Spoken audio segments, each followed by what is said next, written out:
राजकीय घडामोडी, सामाजिक विश्लेषण, कृषी विभाग, कला व मनोरंजन विश्व आणि क्रीडा क्षेत्रातील बातम्यांचे ताजे व अचूक अपडेट्स महाराष्ट्र शाही न्यूज मराठी।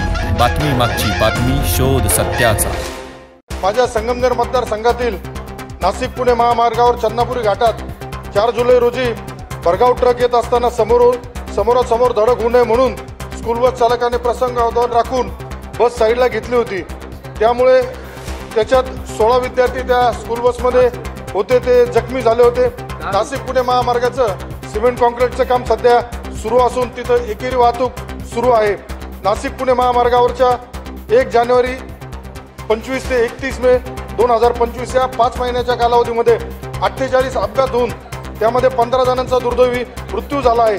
खेड सिन्नर रस्त्याच्या काँक्रिटीकरणाच्या कामात शंकर रामचंद्र इन्फ्रा या ठेकेदार कंपनीने NHIC केलेल्या कराराचा सर्रास भंग होताना दिसून येत आहे। ठेकेदार कंपनी काम करताना उपाययोजना व्यवस्थित करत नसल्यामुळे रोज तिथं वादविवाद भांडणं सुरू आहेत। सदर शंकर रामचंद्र इन्फ्रा या ठेकेदार कंपनीच्या दुर्लक्षामुळे यापूर्वी अपघाताला जबाबदार त्यांना ठरवण्यात येऊन ज्या स्कूल बसचा अपघात झाला होता, तर माझी अध्यक्ष महोदय आपल्याला विनंती आहे, सदर स्कूल बसला सुद्धा नियमानुसार परिवहन विभागाने परवानगी दिली होती का? महाराष्ट्रातील सर्व स्कूल बसचे फिटनेस बाबत नियमानुसार आहेत की नाही याचे ऑडिट होणं गरजेचं आहे।